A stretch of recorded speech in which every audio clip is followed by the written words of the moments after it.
100마디의 설교보다 사실 어떤 때는 한마디의 찬양이 훨씬 우리의 마음에 많은 생각과 은혜를 끼치는 것 같습니다. 바람까지 따뜻한 이 봄날, 이 안식일 예배를 기억하시고 또 예배를 가치 있게 여기셔서 이 예배 현장에 오신 우리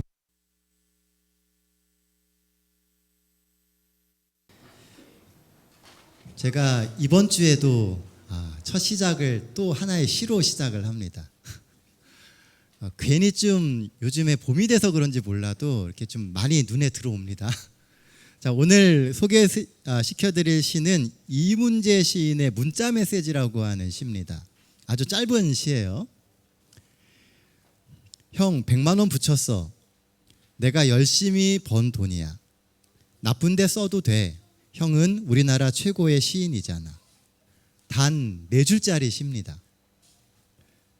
이 시의 감동 포인트가 어딜까요? 여러분들은 이것 중에 어떤 구절이 제일 마음에 와닿으세요? 100만 원? 네. 아마 많은 분들이 100만 원이 제일 마음에 와 닿았을 겁니다. 근데 저는 나쁜 데 써도 돼라고 하는 부분에 마음이 좀 많이 쓰였습니다. 정말 나쁜 데 쓰라는 의미는 아니겠죠. 혹여 그 돈 100만 원을 가지고 나쁜 곳에 탕진한다 할지라도 형에 대한 나의 믿음은 변함이 없다는 것입니다. 사실 이 시를, 이 송금을 받았을 때 이 이문재 시인은 어느 곳에서도 시인으로 인정받지도 못하고요. 그렇다고 변변하게 내놓을 수 있는 시집한 건 없는 아주 초라한 시인이었습니다. 그럼에도 불구하고 그렇게 돈벌이도 못하고 시만 쓰고 있는 그 형에게 형이 우리나라에서 제일 최고의 위대한 시인이야 라고 해주는 이 동생의 말 한마디가 그로 하여금 살 수 있는 힘을 얻게 만들었다는 것입니다.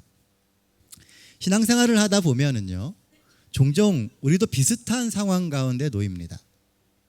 정말 믿음대로 살려고 하는데 뜻하는 대로 잘 안 될 때가 있습니다. 이리저리 세파에 치이면서 마음의 상처도 입고 상처도 많이 났는데 누가 좀 나를 위로해 줬으면 좋겠는데 그 한마디가 들리지 않을 때가 있습니다. 힘들고 어려운 인생의 시간을 보내면서 그러면서도 끝까지 믿음의 길을 가고 있는 우리에게 하나님이 가지고 계시는 마음 또한 이와 매우 비슷하다고 생각합니다. 하나님이 모르시는 게 아니고 눈 감고 계시는 게 아닙니다. 우리의 상황을 아시고 우리를 위로하시고 우리에 대하여 끊임없는 사랑의 눈길을 보내고 계십니다. 계좌에 100만 원이 찍히지는 않는다 할지라도 하나님은 그 이상의 축복으로 우리의 삶을 채워주시게 되는 것입니다. 우리를 향한 하나님의 믿음에 부응하며 우리 삶에 무너진 우리의 삶을 다시 세우는 힘은 어디서 나올까요? 오늘 함께 나눌 말씀은 그런 고난 가운데에 있는 그리스도인들에게 주시는 말씀입니다. 다 함께 성경 말씀 베드로전서 3장 13절로 17절에 있는 말씀 같이 보도록 하겠습니다. 신약성경 베드로전서 3장 13절로 17절에 있는 말씀입니다. 우리 한 절씩 번갈아 가면서 읽겠습니다. 붉은색으로 된 부분들은 우리 성도님들께서 같이 읽어주시면 됩니다. 3장 13절입니다. 또 너희가 열심으로 선을 행하면 누가 너희를 해하리요? 그러나 의를 위하여 고난을 받으면 복 있는 자니 그들이 두려워하는 것을 두려워하지 말며 근심하지 말고 너희 마음에 그리스도를 주로 삼아 거룩하게 하고 너희 속에 있는 소망에 관한 이유를 묻는 자들에게는 대답할 것을 항상 준비하되 온유와 두려움으로 하고 선한 양심을 가지라. 이는 그리스도 안에 있는 너희의 선행을 욕하는 자들로 그 비방하는 일에 부끄러움을 당하게 하려 함이라. 선을 행함으로 고난을 받는 것이 하나님의 뜻일진데 악을 행함으로 고난을 받는 것보다 나으니라. 예, 감사합니다. 오늘 본문은 누가 썼을까요? 베드로 전서니까 베드로가 썼습니다. 사도 베드로는 그의 책 베드로 전서를 쓰면서 주변에 고난당하고 있는 성도들을 향해서 오늘의 본문을 기록하고 있다는 겁니다. 사도 베드로가 고난받는 그리스도인들에게 주는 권면, 그 첫 번째는 그래도 열심히 선을 행하라입니다. 13절입니다. 또 너희가 열심으로 선을 행하면 누가 너희를 해하리요. 그리스도인의 삶이라고 하는 것이 사실은 선한 삶을 사는 것이죠. 말씀을 듣고 우리 마음속에서 일어나는 그 성령의 감동에 의해서 선한 삶을 사는 것이 그리스도인의 삶이라고 이야기합니다. 자, 그럼 선이 뭘까요? 선이 뭐예요? 선? 본문에서는 헬라어 아가도스라고 하는 말이 선이라고 하는 말로 번역이 되었습니다. 이 아가도스는요, 그 갖고 있는 뜻이 탁월한, 우수한 또는 좋은, 훌륭한이라고 하는 의미를 담고 있습니다. 그래서 성경의 많은 부분에서 이 탁월하고 우수하고 좋은 것을 표현할 때 아가도스라고 하는 말을 쓰고 있습니다. 그러므로 선은 탁월함과 우수함과 훌륭함을 의미하는 거예요. 자, 너희가 선을 행하라 라고 하면 뭐 하라는 얘기라는 거죠? 탁월해지라는 이야기라는 것입니다. 우리가 생각하는 것처럼 그냥 착하게 사는 것만이 선의 원래 의미가 아니라는 겁니다.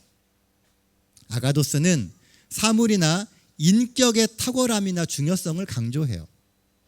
그저 착한 일, 좋은 일과 같은 어떤 행위 하나하나가 우리의 인생에 가득 차서는 되지 않고 인생 전반에 걸친 인격의 탁월함을 추구하라는 겁니다.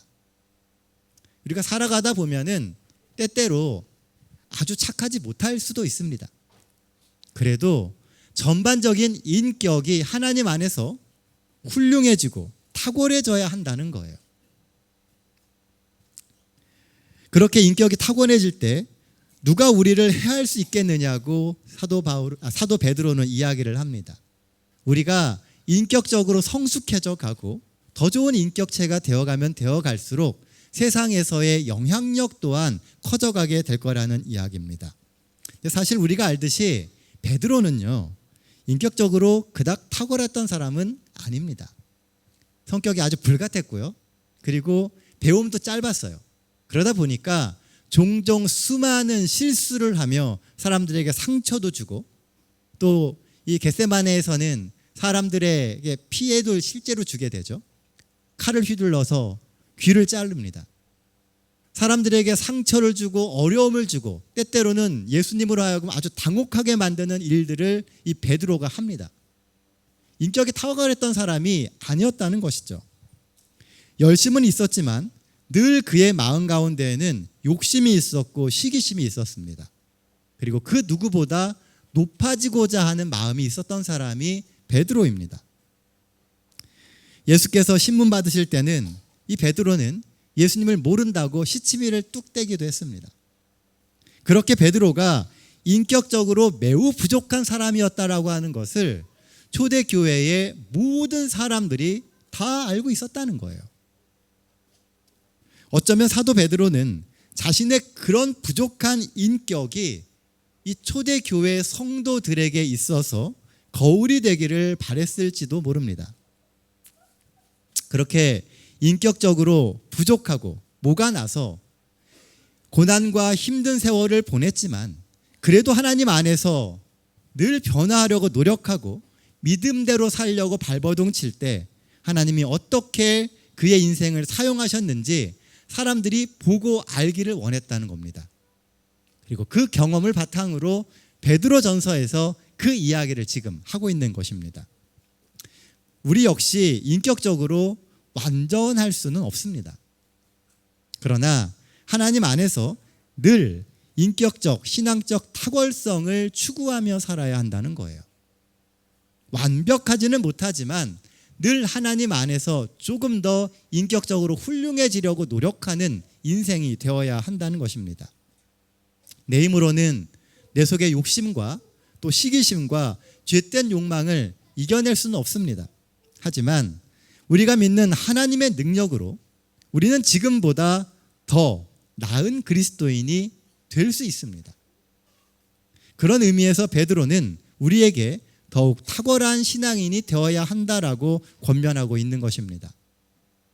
얼마 전에 우리가 선거를 치렀죠. 선거를 치르는 과정 속에서 여러 가지 이야기들이 오갔습니다.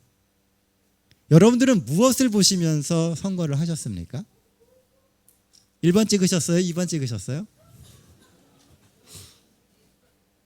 우리가 누군가를 선정할 때 내가 좋아하는 색깔에 의해서 선정을 하면 될까요? 안 될까요? 내가 좋아하는 정당을 보면서 선정을 하면 될까요? 안 될까요?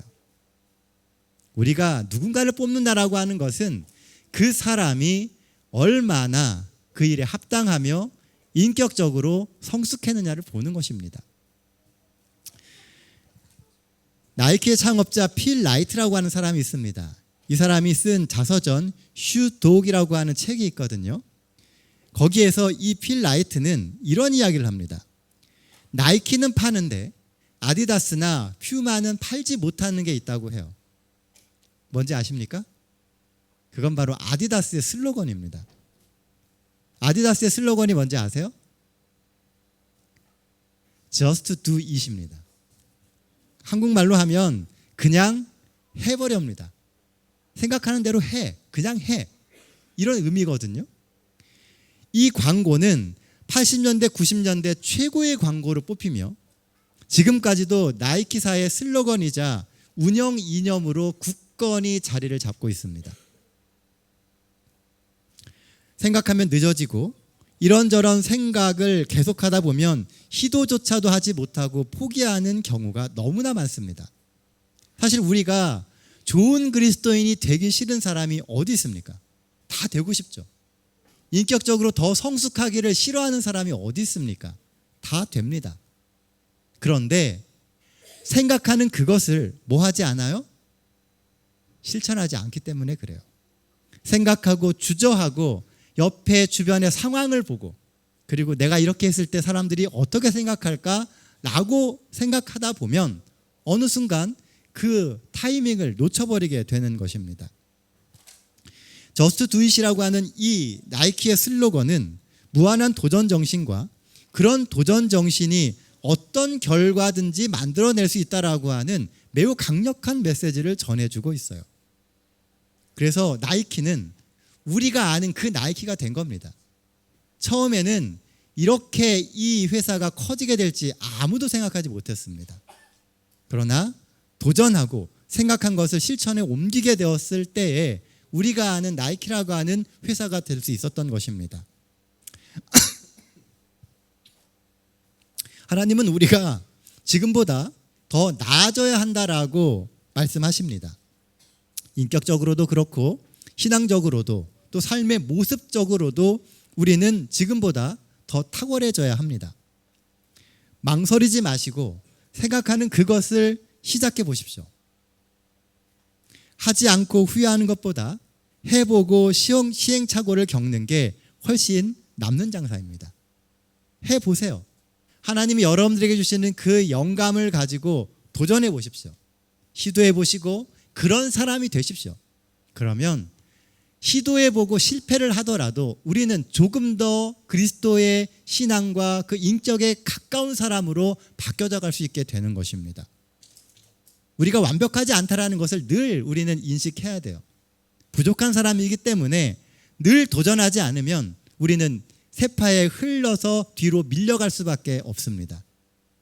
하나님이 여러분들에게 주시는 그 영감, 깨달음을 가지고 신앙의 도전을 하십시오. 믿음의 도전을 하세요. 그러면 하나님이 우리가 겪고 있는 이 고난 가운데서도 우리가 빛나는 별이 되게 하실 겁니다. 그리고 하나님이 주시는 그 믿음과 능력 가운데서 성장해가는 그리스도인이 되게 만들어 주실 것입니다. 우리나라 말로요, 심보라고 하는 말이 있습니다.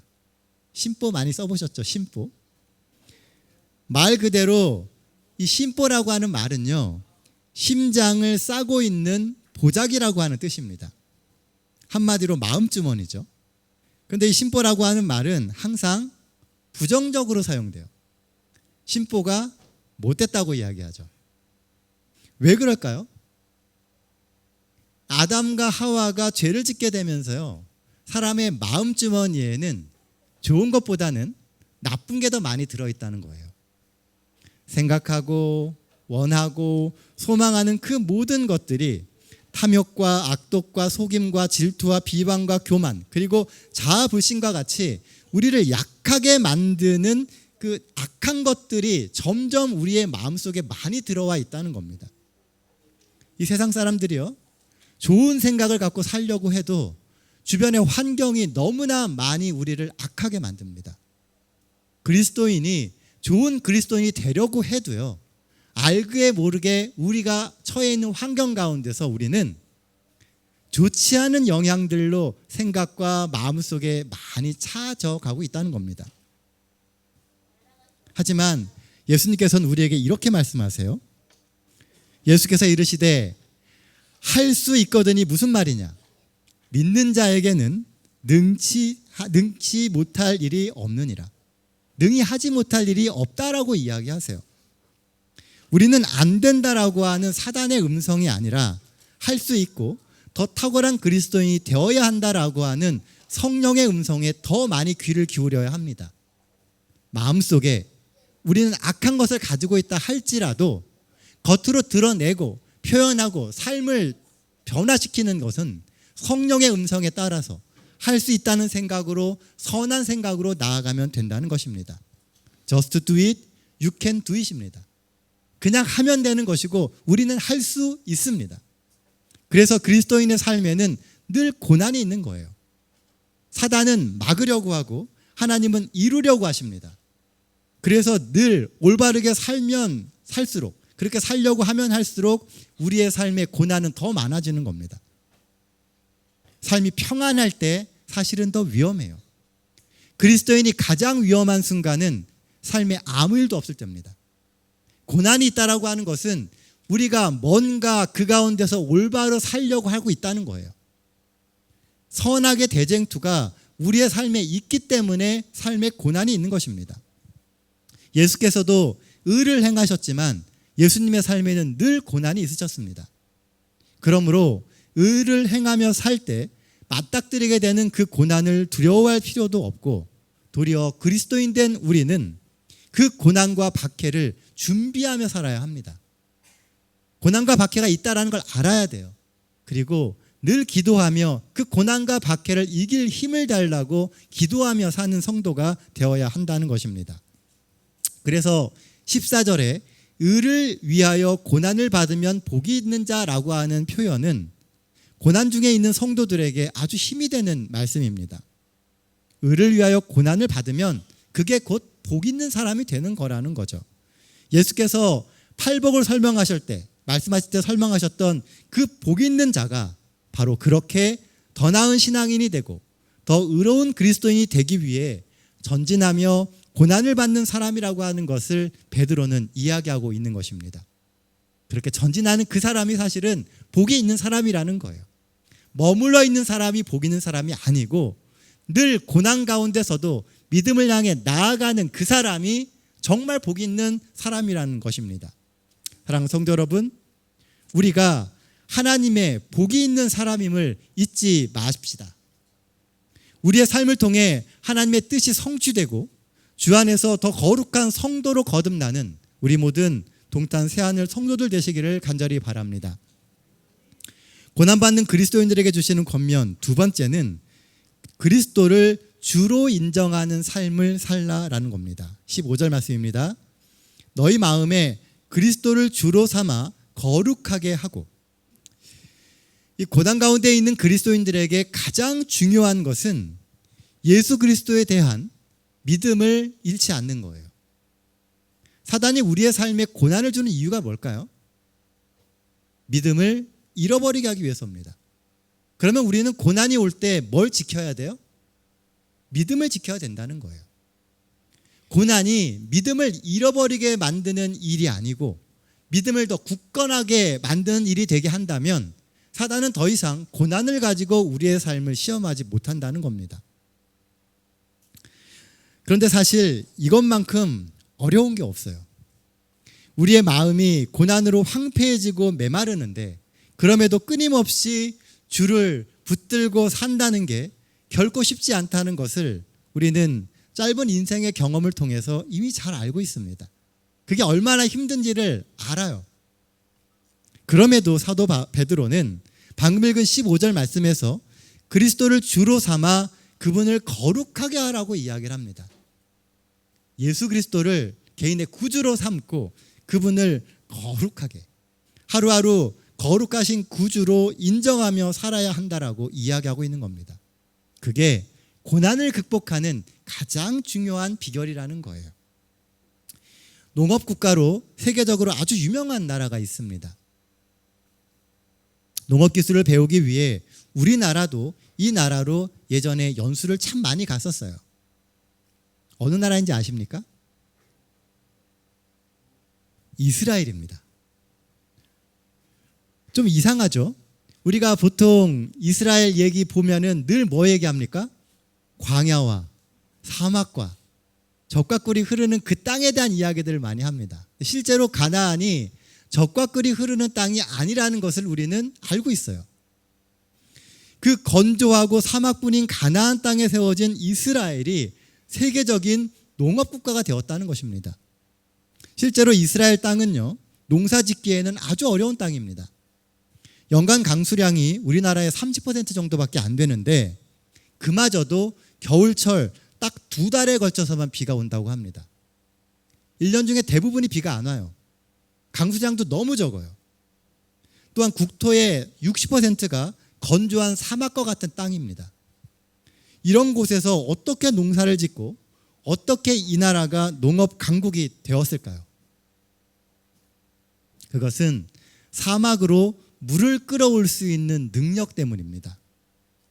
농업이 불가능한 땅을 개간해서 이스라엘은 세계 최고의 농업 국가가 되었습니다. 사막이라고 하는 어려운 조건 속에서도 최대한 물을 끌어올려서 농사를 지으려고 하는 치열한 노력을 통해 그 땅은 세계적인 농산지가 되게 되었습니다. 저는 이 이야기를 들으면서요, 순간 젖과 꿀이 흐르는 땅, 가나안을 주시겠다라고 하는 하나님의 약속의 말씀이 떠올랐습니다. 분명히 눈에 보이는 환경은 젖과 꿀이 흐를 수 없는 땅입니다. 그런데 그 땅이 되게 했다는 것이죠. 보이는 것은 메마르고 황폐한 광야지만 하나님의 그 약속을 믿고 끊임없이 그 땅을 개간하고 물을 끌어왔던 수많은 사람들의 노력이 느껴졌습니다.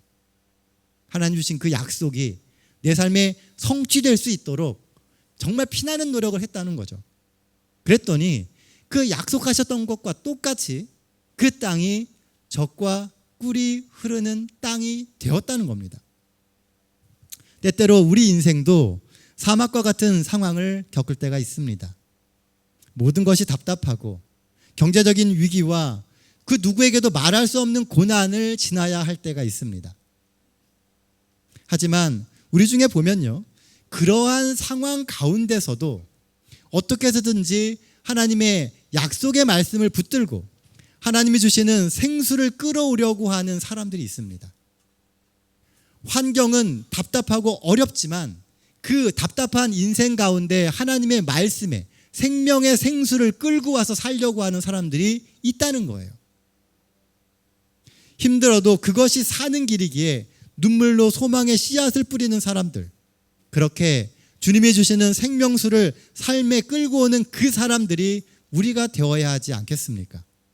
바로 그런 사람들의 노력으로 우리의 삶은 하나님이 약속하신 젖과 꿀이 흐르는 인생이 되는 것입니다.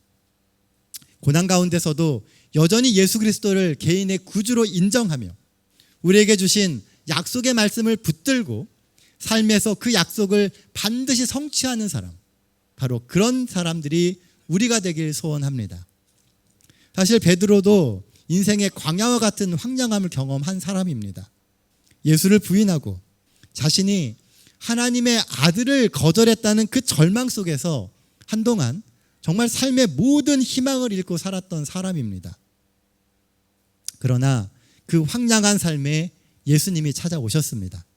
그리고 내가 나를 사랑하느냐라는 질문을 하시면서 베드로가 다시금 예수 그리스도를 개인의 구주로 고백하고 영접할 수 있는 기회를 주셨습니다. 그의 황폐한 신앙에 구원의 생수가 주어진 것입니다. 오늘 이 안식일 어쩌면 황폐한 마음을 가지고 오신 분들이 계실지 모릅니다. 하나님이 다시금 여러분들에게 생수의 기회를 주십니다.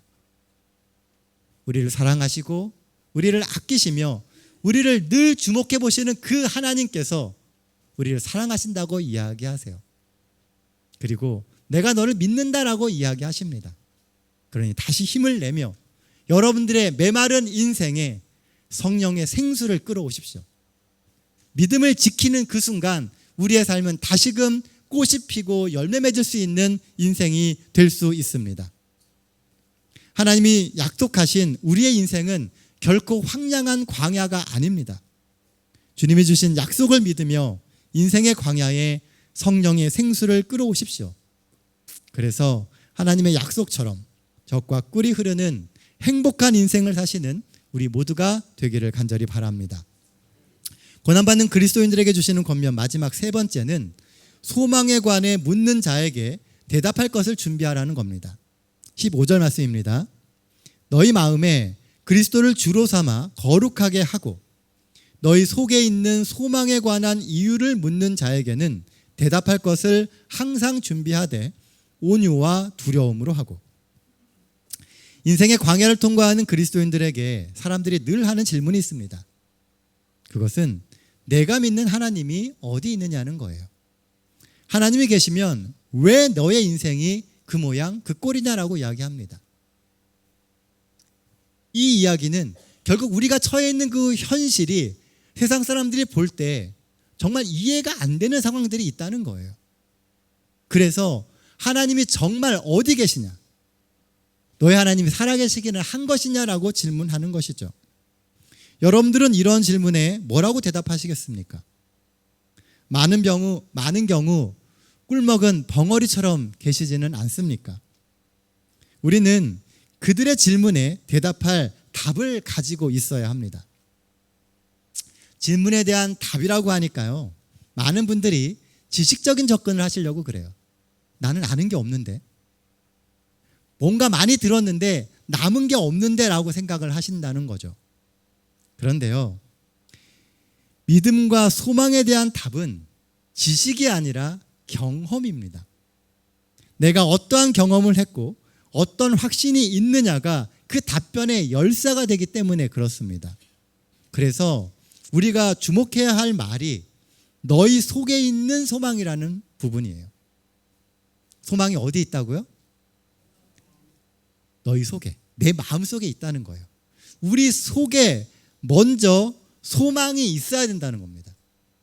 내가 경험하지 못한 것을 가지고 우리는 절대로 환난을 이겨낼 수 없어요. 내가 경험하지 않으면 왜 우리가 이 신앙을 하는지에 대해서 묻는 사람들에게 답을 할 수 없습니다. 지식이 아니고 경험이에요.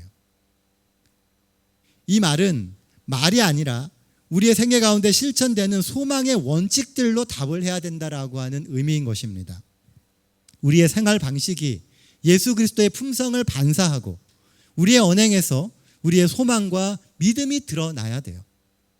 살아가고 있는 삶의 순간순간마다 우리가 무엇 때문에 이러한 삶을 사는지, 그리고 우리의 속에 있는 그 소망이 이것을 견디게 만드는 힘임을 우리가 늘 보여주는 삶을 살아야 한다는 것입니다. 그래서 사도 베드로는 본문에서 그렇게 준비될 수 있는 세 가지 방법을 제시하고 있어요. 그 세 가지는 온유, 두려움, 선한 양심입니다.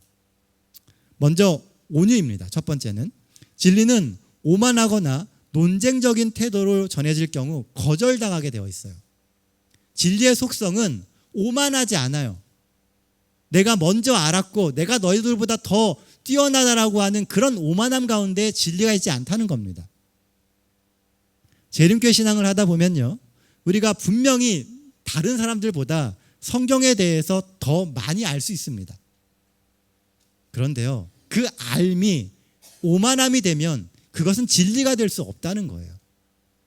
우리는 오랜 시간 그렇게 알고 있는 진리를 오만함 때문에 진리로 전하지 못한 경우가 너무나 많습니다. 진리가 가장 매력적으로 전달되는 때는 예수님처럼 우리의 삶을 변화시킬 하나님을 믿으며 친절하게 겸손하게 대할 때입니다. 우리의 삶에서 친절하게 드러나는 진리의 결과가 가장 좋은 소망의 답이 됩니다. 두 번째는 두려움입니다. 두려움은 누굴 두려워하는 거예요? 하나님을 두려워하는 겁니다.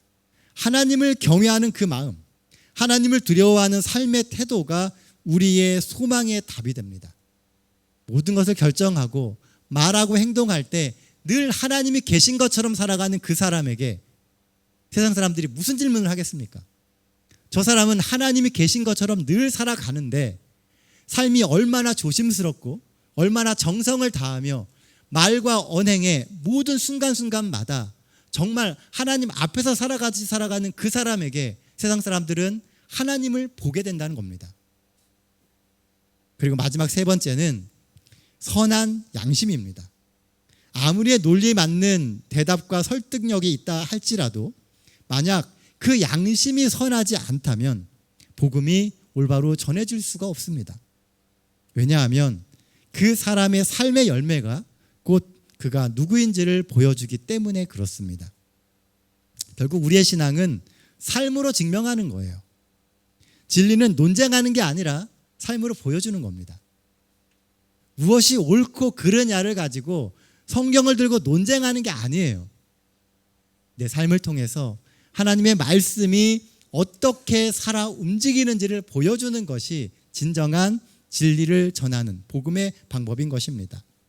우리가 잘 아는 이야기 중에 인디언 추장이 그 손자에게 해줬던 이야기가 있습니다. 어느 날 지혜로운 인디안 추장이 사랑하는 손자를 불렀습니다. 그리고 이런 이야기를 해줬어요. 얘야, 우리의 마음에는 2마리의 늑대가 살고 있단다. 한 마리는 착한 늑대로 용기, 희망, 자신감, 신념을 먹고 살지. 다른 한 마리는 악한 늑대로 분노, 좌절, 공포, 불평, 불만 등을 먹고 살아. 그러자 손자가 묻습니다. 그럼 두 늑대가 싸우면 누가 이기나요? 누가 이깁니까? 내가 먹이를 주는 쪽이다. 오늘 우리가 우리의 마음 가운데 있는 선악의 대쟁투에서 어느 쪽에다가 여러분들의 마음을 두시냐에 따라서 우리의 삶의 모습이 달라지게 됩니다. 삶의 비중을 어디에 두고 살아가느냐가 우리의 모습을 결정해요. 우리의 삶의 소망의 답이 우리의 삶에서 좀 더 온전히 증거되는 하루하루를 우리가 살아갈 수 있게 되기를 바랍니다. 이제 말씀 정리하겠습니다. 고난을 받는 그리스도인들에게 주시는 권면, 그 첫 번째는 그래도 열심히 선을 행하며 살라는 것입니다.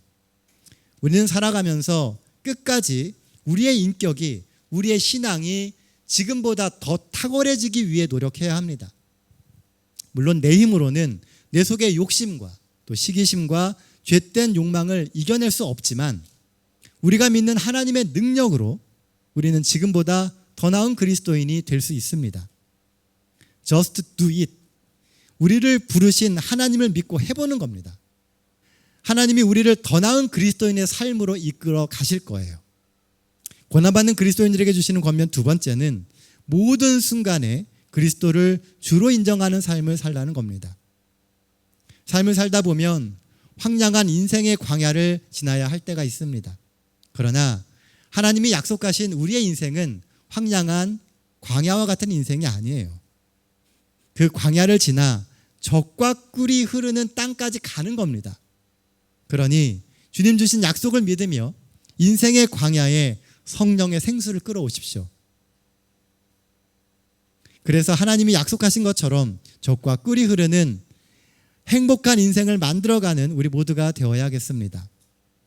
고난받는 그리스도인들에게 주시는 권면 마지막 세 번째는 소망을 묻는 자들에게 대답할 것을 준비하라는 겁니다. 소망에 대한 대답은 지식이 아니라 삶으로 보여주는 인생의 열매입니다. 하나님을 두려워하며 겸손하고 온유하게 믿음의 길을 가십시오. 우리의 선한 양심이 세상에 그리스도의 좋은 영향력으로 전달되게 될 것입니다. 이 한 주도 하나님과 동행하는 그리스도인 된 우리의 삶이 하나님께도 영광이 되고 우리에게는 축복이 되는 삶이 되기를 간절히 바라며 오늘 말씀 마치겠습니다.